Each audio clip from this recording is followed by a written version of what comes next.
Di sisi lain, Zhang yang telah dihadapkan dengan bukti kuat, yakni hasil pemeriksaan rumah sakit tersebut, gak dapat lagi mengelak.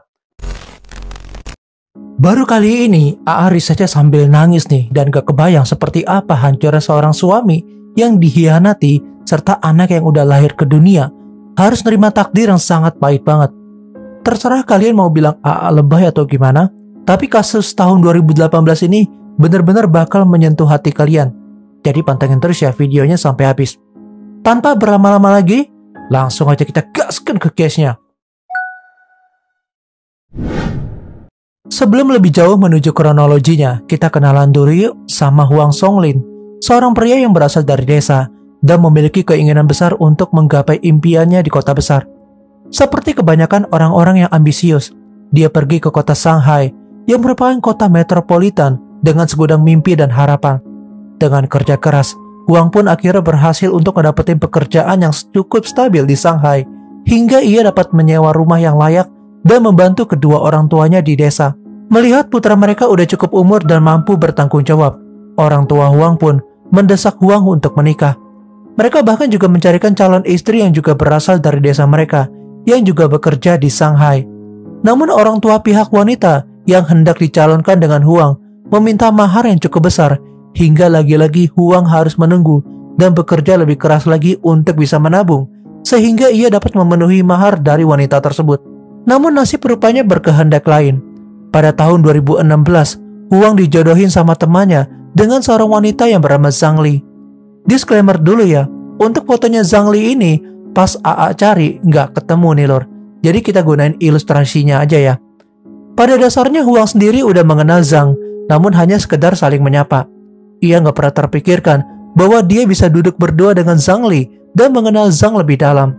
Huang memiliki kepribadian yang introvert. Dia cenderung malu. Hal itu membuat dia jarang mengobrol dengan orang lain, apalagi lawan jenis. Namun sangat bertolak belakang dengan Zhang Li. Dia berusia 3 tahun lebih muda dari Huang, dan dia memiliki kepribadian yang ekstrovert. Zhang merupakan orang yang ramah, lembut, dan selalu tersenyum bahkan kepada orang yang baru dikenalnya. Namun yang menyatukan mereka adalah mereka sama-sama perantauan di Shanghai, yang hidup dan bekerja keras untuk masa depan mereka dan membantu keluarganya di desa. Karena hal itu, Huang pun menemukan kenyamanan walaupun teman Huang yang memperkenalkannya dengan Zhang Li. Sempat pesimis karena perbedaan kepribadian mereka. Namun anehnya, Huang menjadi semakin percaya diri untuk mendekati Zhang Li. Zhang Li di satu sisi nggak benar-benar menyadari bahwa Huang sedang mendekatinya. Oleh karena itu, Zhang masih terbuka kepada pria-pria yang mendekatinya.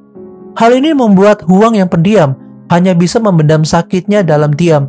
Namun suatu hari, dia akhirnya memberanikan diri untuk menyatakan perasaannya kepada Zhang Li. Kala itu mereka kebetulan harus bersama untuk menjalani perjalanan bisnis. Melihat kesempatan ini pun, Huang mengutarakan isi hatinya kepada Zhang, dan Zhang pun menyambut balik perasaan Huang tersebut. Setelah keduanya mengkonfirmasi hubungan mereka, sontak hal tersebut membuat iri rekan dan sahabatnya. Apalagi mereka pun memutuskan hendak menikah. Persiapan pernikahan Huang dan Zhang bisa dibilang tanpa hambatan. Seperti pasangan yang akan menikah pada umumnya, mereka pun harus melalui pemeriksaan medis untuk mengetahui indikasi-indikasi penyakit yang mereka derita. Zhang dan Huang pun diketahui nggak memiliki penyakit kronis apapun, sehingga Huang dan Zhang dapat melangsungkan pernikahan mereka tanpa menunggu lebih lama lagi. Setelah menikah, Zhang Li dirasa Huang mulai berubah. Ia menjadi dingin dan sering mengeluhkan gaji uang yang gak cukup dengan gaya hidupnya. Zhang melihat teman-temannya yang mempunyai kehidupan mapan setelah mereka menikah, sedangkan ia masih harus bekerja untuk membantu kebutuhan rumah tangganya. Ketika ketidakpuasan dan keluhan batin menumpuk, karakter Zhang Li berangsur-angsur menjadi mudah tersinggung, dan ia sering meluapkan amarahnya kepada Huang, bahkan hanya karena masalah sepele. Zhang akan membuat pertengkaran tersebut menjadi besar, dan ia akan pergi dari rumah selama beberapa hari. Serangkaian pertengkaran selama awal pernikahan tersebut juga membuat Huang Songlin berangsur-angsur kehilangan ekspektasinya terhadap Zhang Li. Dan yang paling membuat Huang Songlin kesal adalah ketika kerabat Zhang Li datang berkunjung. Apa yang seharusnya menjadi pesta bahagia malah berubah menjadi pesta di mana keluarga Zhang Li mendengarkan ketidakpuasan Zhang Li kepada suaminya. Zhang Li gak segan-segan mempermalukan Huang di depan keluarganya. Karena setembok pertengkaran inilah, Huang pun mengajukan gugatan cerai kepada Zhang Li. Namun ketika mengutarakannya kepada Zhang Li, ia tiba-tiba mengatakan bahwa dirinya telah hamil. Hal ini tentu membuat Huang sangat gembira dan dengan mudah melupakan semua kekesalannya terhadap Zhang Li. Mereka kemudian melupakan masalah perceraian dan mulai membuat rencana mengenai bayi mereka. Salah satunya adalah Zhang Li harus berhenti bekerja. Huang pun berdedikasi akan bekerja lebih giat supaya bisa memberikan hidup yang layak untuk Zhang dan bayi mereka. Kini Huang Songlin mempunyai tanggung jawab yang lebih besar. Oleh karena itu, ia harus bekerja dari pagi hingga malam dan sering mengambil perjalanan bisnis untuk tambahan penghasilannya. Dan ketika ia nggak dalam perjalanan bisnis, Huang mengambil pekerjaan sampingan sebagai pengantar makanan dan lagi-lagi untuk tambahan penghasilannya. Meskipun berat untuk meninggalkan Zhang yang sedang hamil, Huang selalu percaya bahwa Zhang akan memahami kondisi mereka demi jabang bayinya. Namun masalah baru pun timbul. Seperti yang diketahui, Huang mempunyai pekerjaan tambahan di sela pekerjaan utamanya.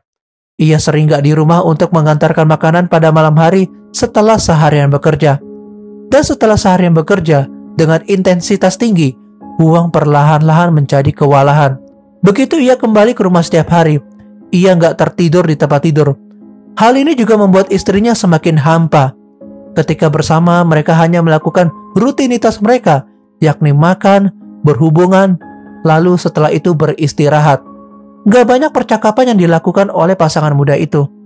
Namun setelah beberapa lama dengan rutinitas yang melelahkan, Huang merasa gerak-gerik istrinya ini terlihat berbeda. Zhang kini jarang mengeluh ketika ia gak berada di rumah. Dan kini dia terlihat lebih sering merias diri dan terlihat lebih modis. Namun Huang berpikiran mungkin itu adalah bawaan dari bayi mereka. Setelah ditunggu-tunggu, sang jabang bayi pun terlahir ke dunia. Gak ada masalah kesehatan, baik dari bayi mereka maupun Zhang. Setelah diperbolehkan pulang ke rumah, Zhang dan Huang menjadi semakin utuh sebagai suami istri. Huang kembali harus bekerja sangat keras, seperti sebelum kelahiran anaknya. Namun tiba-tiba pada tahun 2017, Huang merasa tubuhnya semakin lemah dan sering mengalami flu atau demam ringan. Karena merasa itu adalah hal yang biasa dan pekerjaannya sangat melelahkan, Huang pun gak terlalu memikirkannya. Hingga 3 bulan berlalu, dia masih mengalami flu dan demam yang gak kunjung berkurang, namun semakin parah. Ia pun merasa gak kuat karena flu dan demam tersebut semakin memperlambatnya dalam bekerja. Walaupun ia selalu mengkonsumsi obat, namun obatnya gak membuahkan hasil. Hingga akhirnya ia memutuskan untuk pergi ke rumah sakit untuk pemeriksaan. Usai pemeriksaan, dokter memberitahu kepada Huang Songlin bahwa ia mengidap AIDS. Berdasarkan laporan pemeriksaan, hal ini membuat Huang Songlin mengira dokter telah melakukan kesalahan. Di dalam pikirannya, dia nggak pernah memiliki kontak dengan pasien AIDS dan nggak pernah memiliki pengalaman perselingkuhan dalam kehidupan pribadinya. Huang pun menuju rumah sakit lain untuk kembali memeriksakan dirinya, dan hasilnya pun tetap sama. Ia didiagnosis mengidap HIV/AIDS. Dalam kekalutan pikirannya saat itu, Huang tiba-tiba teringat hari pernikahannya. Saat itu, secara nggak sengaja, ia melihat ponsel Zhang Li dan melihat pesan teks istrinya dengan laki-laki lain. Dalam percakapan tersebut, laki-laki itu menanyakan apakah ia masih bisa menikah dengan kondisi terjangkit HIV/AIDS. Dalam pikiran Huang kala itu, sang istri sedang membicarakan orang lain. Dan kala itu, di tengah acara pernikahan, Huang pun gak terlalu memikirkannya dengan serius. Ia pun kemudian teringat akan anaknya yang baru lahir. Huang pun akhirnya bergegas pulang ke rumahnya. Sesampainya di rumah, tanpa berkata sepatah kata pun kepada istrinya, Huang kemudian membawa bayinya yang masih beberapa bulan untuk ke rumah sakit dan melakukan pemeriksaan kondisinya. Dan mimpi buruk Huang pun terjadi. Dari hasil pemeriksaan, bayinya positif terjangkit virus HIV/AIDS. Huang kemudian bergegas kembali ke rumahnya dan mengkonfrontasi Zhang Li. Setibanya di rumah, Huang melihat Zhang tertidur di sofa. Sambil berteriak, Huang kemudian menanyakan kepada Zhang apakah dia berselingkuh darinya. Zhang pun mengelak dan gak mengetahui perbuatannya. Hingga akhirnya, Huang melemparkan hasil pemeriksaan rumah sakit. Zhang pun kemudian membaca laporan tersebut. Ketika Zhang membaca laporan, Huang kemudian membuka ponsel milik Zhang. Dalam ponsel tersebut, Huang mengetahui bahwa Zhang sedang intens berkomunikasi mesra dengan seorang laki-laki yang bernama Wang. Di sisi lain, Zhang yang telah dihadapkan dengan bukti kuat, yakni hasil pemeriksaan rumah sakit tersebut, gak dapat lagi mengelak. Zhang mengaku bahwa dia emang udah tidur dengan laki-laki yang bernama Wang. Namun ia gak mengira bahwa Wang tengah mengidap HIV/AIDS. Ia mengaku bahwa awalnya ia sangat kesepian. Oleh karena itu, ia mencari laki-laki lain untuk menghiburnya. Zhang pun juga mengatakan bahwa keluarga Huang lah yang menjadi penyebab kesepiannya kala itu, karena mereka selalu menuntut untuk ia dan Huang menikah dan segera memiliki anak di kondisinya yang belum siap. Mendengar semua perkataan Zhang, Huang pun gelap mata. Ia kemudian menuju dapur dan mengambil sebilah pisau. Zhang yang kala itu masih terus berbicara, gak menyadari bahwa Huang telah memegang pisau dan langsung menikamnya.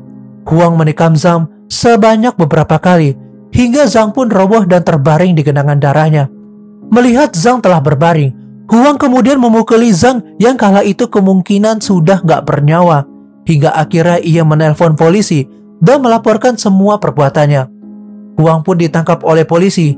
Dalam persidangan, hakim memutuskan Huang telah melakukan tindakan penghabisan nyawa berencana dengan hukuman 15 tahun penjara.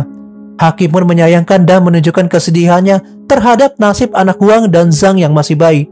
Ia harus kehilangan ibunya dan gak dapat hidup dengan ayahnya di kondisi kesehatannya yang akan terus memburuk karena terjangkit virus HIV/AIDS. Demi menjaga keamanan bayi Huang dan Zhang, pihak pengadilan gak menyebutkan pengasuhan bayi kedua orang tua tersebut. Nah, dari kasus ini kita belajar ya lur, bahwasanya kesetiaan itu benar-benar harus dijaga sampai maut memisahkan. Jujur aja, nasib anak yang gak tahu apa-apa ini bisa jadi teguran hidup buat kita ya, agar lebih serius lagi dalam menjalani kehidupan. Dan kalau menurut kalian, gimana nih tentang kasus ini? Coba deh komentar di bawah ya.